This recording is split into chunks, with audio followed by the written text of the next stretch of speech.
간단한 퀴즈로 시작하려고 해요. 두 숫자 중에 어느 쪽이 클까요? 2가 크죠.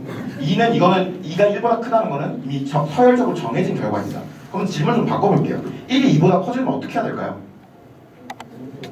그 방법론을 오늘 발표해서 설명해 드릴 예정입니다. 저희가 이번에 주제가 5개였죠. 저희는 계층과 갈등을 골랐는데 최근엔 젠더 갈등이 좀 이슈가 많이 커지긴 했지만 2010년도 통계 자료에 따르면 시민들이 가장 심각한 사회 갈등으로 꼽은 것이 계층과 갈등이었습니다. 그렇다면 계층에 대한 정의가 무엇인지 봐야 될 텐데요. 사전적 정의에 따르면 사회적으로 경제적으로 특성이 유사한 개인들의 집합체라고 합니다. 바꿔 말하자면 계층 간의 갈등이란 이런 다른 집단에 속해 있는 경제적으로 다른 집단에 속해 있는 두 집단이 갈등을 일으키는 걸 뜻하는 거죠. 근데 만학자들이 계층 자체가 문제는 아니라고 해요. 왜냐하면 자본주의 사회에서 계층은 필연적으로 발생할 수밖에 없는 요인이라고 모두가 인정하기 때문입니다. 그렇다면 그들은 어떤 문제를 꼽고 있는가 했을 때 계층의 고착화라는 문제를 꼬집고 있습니다. 계층이 고착화가 될 경우에 하위 계층에 있는 사람들은 상위 계층으로 올라가고 싶어서 노력을 해도 무기력감에 빠지게 되고 상위 계층에 있는 사람들은 노력을 안 하고도 자기네들의 기득권이 유지가 되기 때문에 노력을 할 필요성을 잃게 됩니다. 즉 사회 통합의 저의 요인이 되는 것이죠. 이거에 대해 미국의 사회학자인 메린 투미는 다음과 같이 원인을 분석합니다. 계층의 고착화는 사회재산 제도에 의해서 지배계급이 생기게 되고 그 지배계급이 자신들의 힘과 권력을 이용해 계층을 유지하려고 하는 그런 현상이다. 바꿔 말하자면 저희가 이 계층의 고착화를 경계하고서 이걸 깨부수려면 기존에 있었던 사회재산 제도에 만들어진 계급으로는 깰 수 없다는 의미입니다. 그렇다면 저희는 어떻게 해야 되는가? 라고 했을 때 절대로 제가 수학과라서 엑셀 쓴 건 아닙니다. 팀원들이 합의를 했고요. 변수를 만들어야 된다라고 했습니다. 여기서 말하는 변수는 크게 두 가지로 작용이 가능한데요. 첫 번째 같은 경우에는 기존에 있었던 계층을 전복시키는 기능입니다. 그리고 두 번째는요, 기존에 있었던 계층을 아예 탈피해버리는 기능입니다. 각각에 대한 사례를 좀 볼까요? 혹시 이분이 누군지 아는 분 계신가요? 크리스 라센이라고 2012년도에 리플 코인을 최초로 창시한 사람입니다.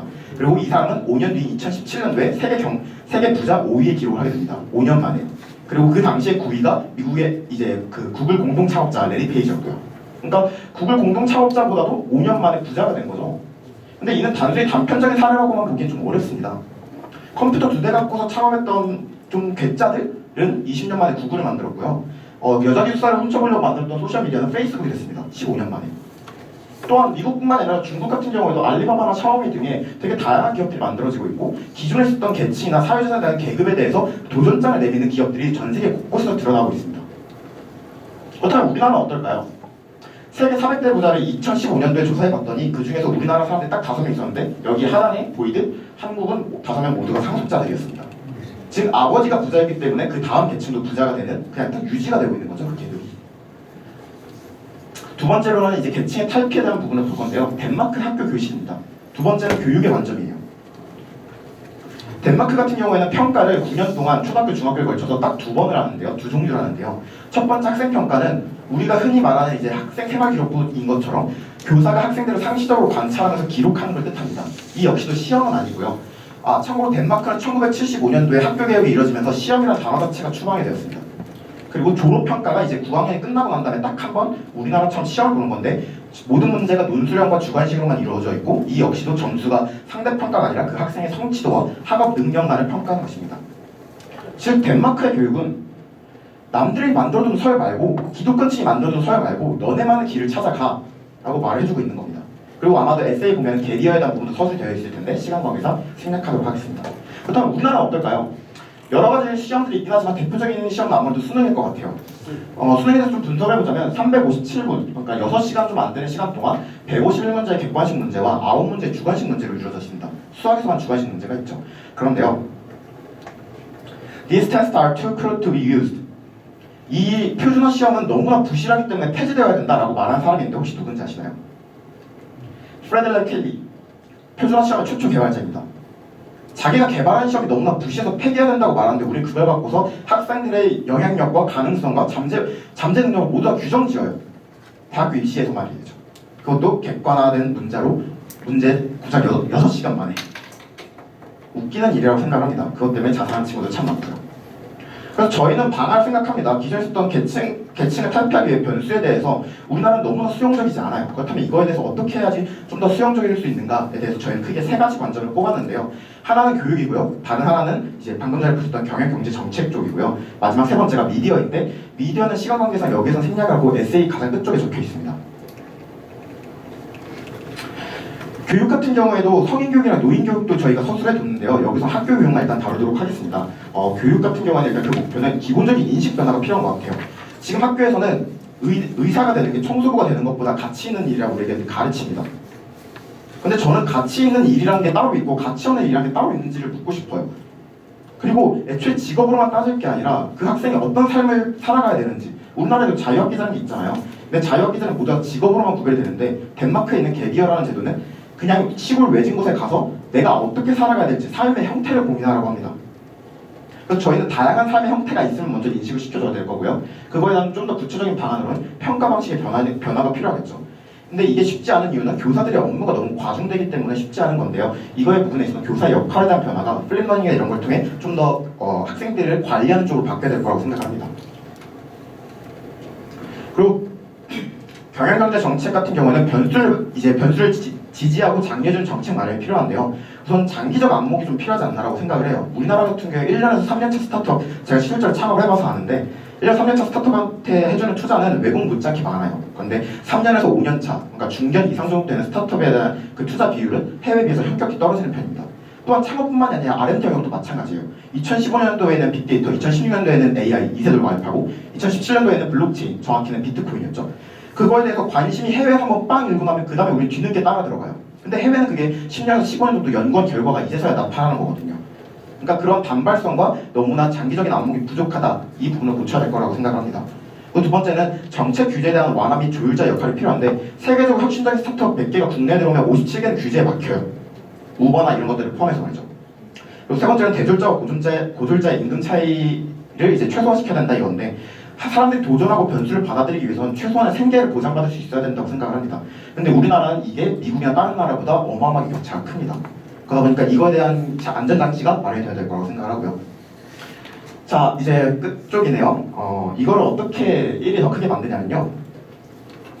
변수를 더하면 돼요. 근데 1쪽에만 변수가 더해지는 게 아니라 2쪽에도 변수가 더해질 수 있겠죠. 그러니까 바꿔 말하자면 변수를 도입을 함으로써 무조건 1이 이긴다고 말할 수는 없어요. 그렇지만 가능성은 생기겠죠. 변수가 도입되지 않으면 2는 절대로 1보다 작아질 리가 없습니다. 근데 변수가 도입되는 순간 아무리 낮은 확률이라 하더라도 1 플러스 x가 2 플러스 y보다 커질 수 있겠죠. 그리고 저희가 좀 더 궁극적으로 지향해야 될 바는 교육이나 이런 미디어나 이런 통제들을 통해서 학생들이 굳이 누가 커야 돼? 그냥 너는 너고 난 나. 이렇게 살아가는 쪽으로 사람들이 심히 열심히 바뀌어야 될 거라고 생각합니다. 네, 이상으로 저희 발표 마치도록 하겠습니다. 예전에 고대나 중세시대 같은 경우에는 뭐 왕족, 귀족, 시민, 노예 이렇게 해가지고 계층이 명확하게 구분이 되었었는데 현대 사회에서는 그 계층을 어떻게 구분할 수 있는지 그 기준이 따로 명확하게 제시되어 있는지 그것이 궁금합니다. 처음에 저희가 보여드렸던 자료에 따르면 일단 사회적 경제적 지위 차이라고 일단 구분을 해놓고 있는 것 같기는 해요. 그리고 그 중에서도 가장 크게 체감이 되게끔 하는 건 아무래도 경제적 요인이 아닐까라고 생각이 듭니다. 네, 우리 이제 저희 기준을 얘기하죠. 네. 네. 되게 독창적인 해결 방안이었다고 생각을 해요. 그 X라고 쓰신 것부터 되게 재밌었는데 어떻게 보면 해결 방식 혹은 관점의 차이라고 볼 수도 있는데 아까 1과 2를 보여주셨잖아요. 거기다가 더하기 X 더하기 Y를 하셨고요. 근데 한편으로 생각하면 우리 사회 현실을 생각해보면 1과 2의 차이가 아닙니다. 1과 100의 차이, 1과 1000의 차이, 심지어 그 1000 이상이 될 수도 있죠.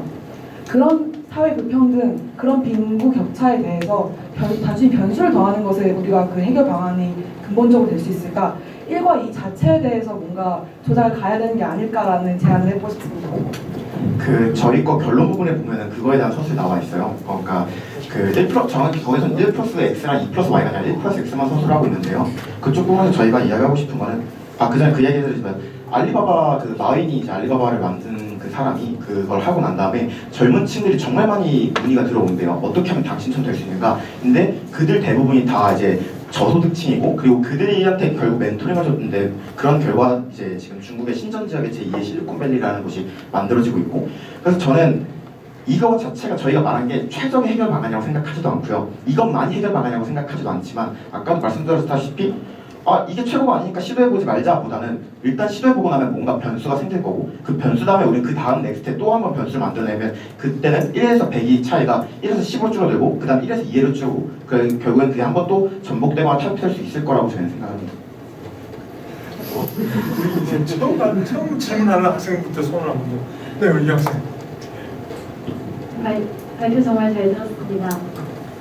저는 그렇게 취재를 전복하거나 어쨌든 계층 갈등에 대해서 탈피할 때 문제가 되는 게 기득권을 가진 사람들이 제기할 수 있는 역차별 문제라고 생각을 하는데 거기에 대해서 어떤 방법으로 그런 불만을 완화시킬 수 있을지 그게 궁금합니다. 그러니까 그들의 불만을 완화시켜야 될 이유가 뭔지를 여쭙고 싶어요. 그러니까 사실 미국 같은 경우에도 블록체인이나 이런 기술이 대두될 때 사람들이 반대를 했다기보다는 그러니까 일단 두 가지일 것 같아요. 하나는 저희가 변수를 받아들이는 시점부터 그들이 변수인조차도 인지를 못할 가능성이 전 높다고 봅니다. 과연 대기업이나 이런 사람들이 블록체인이 처음 나왔을 때 블록체인 때문에 우리가 부자 순위가 뒤바뀔 거야, 그러니까 그거를 규제해야 되겠다고 생각을 했을까라고 생각해 본다면 아닐 것 같거든요. 그리고 두 번째 같은 경우에는 그런 아까 전에 말씀드렸다시피 결국은 계층의 고착화라는 게 기득권층이 자기들 기득권을 유지하려고 만들어낸 현상이라고 저희가 정의를 내렸는데 그걸 뛰어넘을 만한 기술들이 너무나 많이 쏟아져 나오고 있는 현실이라고 생각을 합니다. 그러니까 만약에 저희가 이 이야기를 1980년대 했다고 한다면 야 기득권이 너네들 정책이나 이런 거 다 반대해버리고 너네 최저임금이나 아니면 그 임금격차 같은 거 안 도와주면 어떡해?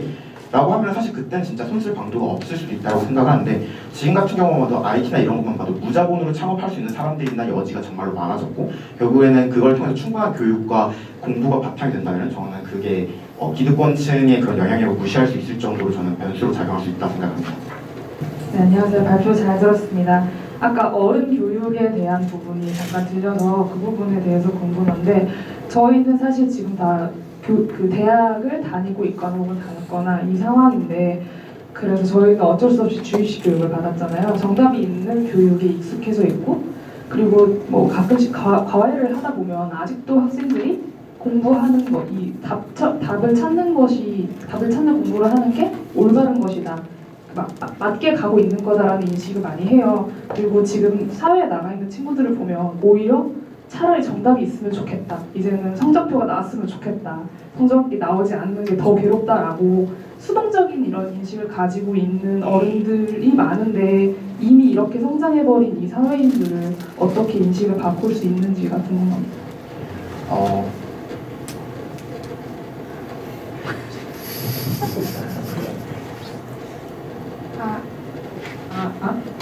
들리시나요? 네. 우선 노인 교육에 대해서 그런 거에 대해서 노인이 그러니까 배우신 분들이 그런 생각을 하고 있겠죠 분명히. 하지만 그런 것을 바꾸려고 시도를 안 하는 것은 잘못됐다고 생각을 하고요. 그래서 그런 것으로 저희가 노인 티 읽어보시면 좀 대창업 같은 것을 알려드리기도 하고 또 아니면 노인 대학 교육 같은 걸 하기도 하고 또 기본적으로 우선 청소년들한테는 그러한 이런 식으로 그런 획일화된 교육을 하는 게 아니고 자체적으로 좀 바꿔야 된다고 호소하기도 했고요. 네. 첨언을 하자면 저희가 지금 변수가 사회 계층을 탈피하거나 전복시킬 수 있는 수단으로서 작용할 수 있다고 했잖아요. 근데 이미 자신의 계층이 정해지고 만약에 그 계층이 자신에게 맞지 않다는 그러니까 자신이 만족되지 않는다는 그런 어른분들이 있다면 그 변수를 충분히 정보나 아니면 미디어에서 제공해주고 그 분들이 그 변수를 활용하여서 자신의 계층을 바꿀 수 있다는 기회가 된다는 것이 그 분들이 인정을 한다면 그 변수를 받아들이기 위한 노력을 할 것이라고 생각하고 그 노력 끝에는 결국 계층 갈등이 해소되는 결과물이 나오지 않을까라고 생각합니다. 마지막으로 하나만 더 추가하자면 이미 기존에도 생각보다 많은 솔루션들이 있다고 생각을 해요. 가령의 성인들 이제 대학생들을 대상으로 하는 아산서원이나 건명 같은 대학 교육들도 되게 많고요. 그리고 노인들 대상으로 중소기업청 같은 경우에는 노인 65세 이상 노인과 젊은 층 20대가 같이 공동 창업하면은 몇 천만 원을 지원주는 제도도 지금 따로 있거든요. 근데 그걸 잘 몰라요. 모르거나 아니면은 지원을 해야겠다는 걸 되게 망설이는 경우가 많은데 그 의지적인 부분 한 발까지를 저희가 움직일 수는 없겠지만 뭐 말을 물가로 데려갈 수 있지 그럼 마시는 건 본인의 몫이니까 그렇지만 그거에 대한 제도적 마련은 많이 되어 있다고 생각하고 앞으로도 계속해서 더 키워나가야 된다고 생각을 하는 중입니다. 네, 제가 교육 쪽에 있다 보니까 일단은 뭐 그 첫 번째로 말씀해주신 플립러닝을 대안으로 말씀해주셨는데 플립러닝 자체는 실제 교사들이 그걸로 인해서 업무 박인량이 더 많다고 하시더라고요. 그래서 차라리 그 플립러닝이 아니라 제 생각에는 행정을 담당하는 교사가 따로 있고 그다음에 수업을 따로 하는 교사 이런 식으로 구분을 해서 진행하는 게 2010년도에 사례가 있고요. 그걸 참고하시면 될 것 같고요. 그리고 이제 갭이어 부분에 대해서도 논의를 해주셨는데 지금 고등학교 고교학점제 부분이 지금 도입이 되고 있잖아요. 그래서 학생들이 선택형 교육과정을 자기들이 마음대로 진행을 해서 할 수 있고 나중에 포트폴리오로 발전을 시켜서 대학에 갈 때도 그게 입시 전형에 반영이 됩니다. 그 부분을 넣어주시는 게 조금 더 현실적인 대안이었을 거라고 교육적인 부분은 그렇게 생각을 하고요. 노년층 교육 같은 경우에는 이제 경기도 평생교육진흥원이라든가 다양한 평생교육 기관들이 있기 때문에 그 안에서 이루어진 교육이 필요하고 계속 말씀드려서 죄송하지만 노년층 같은 경우에는 20년대, 30년대 아까 연세대 교수님께서 말씀해 주셨지만 대부분 식자를 깨우치지 못한 어르신들이 많기 때문에 학업에 대한 그 열망이 되게 대단하세요. 그래서 그거를 대안해 줄 수 있는 문해교육이라던가 아니면 이제 뭐 방송통신 중학교, 고등학교, 대학교들이 있잖아요. 그런 것들을 제도적으로 활용하는 것이 훨씬 더 현실적이라고 봅니다. 네, 감사합니다. 생각보다 서울대분들이 많으셔가지고 좀 놀랐습니다. 저는 다시 말씀드리면은 제가 학부생인데 지금은 직업정책교육 정책연구원의 연구소의 연구원으로 있습니다. 지금. 그래서 여기 계신 분들하고 다르게 좀 특성화 고교하고 직업계 고교에 좀 맞춰져 있는데 아까 말씀하신 것처럼 국가에서 상당히 이 부분에 관심을 가지고 있습니다. 대표적으로 원래 우리가 알기로는 선취업 후진학이라고 그러죠 지금. 근데 이제 선취업 후 학습으로 정책명이 변경이 됩니다. 그 변경이 되면은 전문대학, 거점 전문대학을 통해 가지고 노인분들이나 해서 전문적인 교육이 이루어질 거고 그 부분을 좀 정책을 찾아보시면 중소기업 벤처부 그쪽이랑도 연관이 많이 돼 있기 때문에 한번 살펴보시면 좋을 것 같습니다. 예, 진단평가는